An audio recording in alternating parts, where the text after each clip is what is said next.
So today I'm starting off with a 30-inch by 40-inch gallery wrap canvas. I've got three basic colors: white, black, and silver. Hi, I'm Soraya. Thank you for watching and welcome to my channel, or welcome back. This is a commission, and I love having these commissions where there are these basic colors because even though they sound very simple, you get some beautiful, beautiful combination of colors that come together. The various tones of it make for a very beautiful painting. As you saw, I was showing you the consistency of the paint. Consistency is very important. I always make sure that it's not overly thin, not overly thick. It's kind of like Goldilocks is just right in the middle. And I find that works best for me. I use 2 parts Floetrol to 1 part paint with about a teaspoon or so or of water. Maybe a little bit more depending on how big the container is, up to a tablespoon and a half.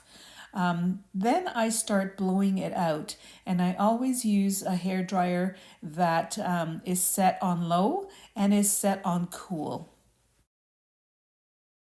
For beginners, it's always best to go very slowly. Get an idea before you start on how you want the painting to look. That way you can put the painting or the paints down in the order or in a manner in which you would see the final painting. And then it's a matter of taking your time to go over that paint that you've poured and create something beautiful. And because there's the Floetrol, you will get a lot of cells and beautiful patterns that come from going slow. I only turn it on high when it's at near the end. I want to blow out the paint if it's getting a little thin, and I want coverage. When there is detail, I want to go slow and I want to take my time. I did deliver these paintings as this one and another big one, and they were very, very happy with it. I am super thrilled that they were. Always happy when a client is happy. So I must say, I was excited about all of this, and I was kind of in a hurry to get it done. And when it dried, I forgot to take the video that I usually do showing how it turned out. Well, it turned out beautifully. I do have a picture at the end, an image of it, but I don't have a video of how it turned out, the up close part. You could take a look at the picture and really study it, but it turned out so beautifully. Started off on YouTube creating these fluid pours, and so I've been doing this for a very long time. If you are new to it, just study and take some time to really learn about the consistency and the paints and what goes with what. Don't start off with too many colors. If you start with 3 colors, or in this case really 2 are not really colors. Black and white are the opposite to each other, and then I have a medium tone, which is the silver.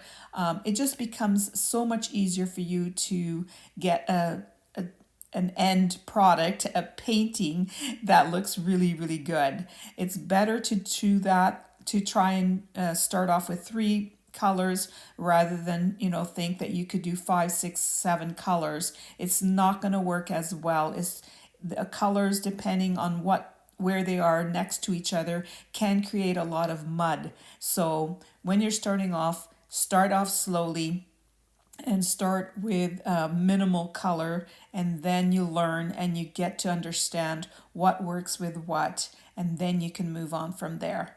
Oftentimes, I also will enhance a painting after it has dried. This one did not need a thing. It was beautiful all on its own.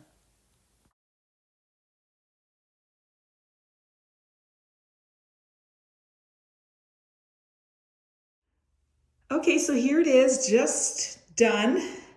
Look at this lacing. Woo! Gorgeous.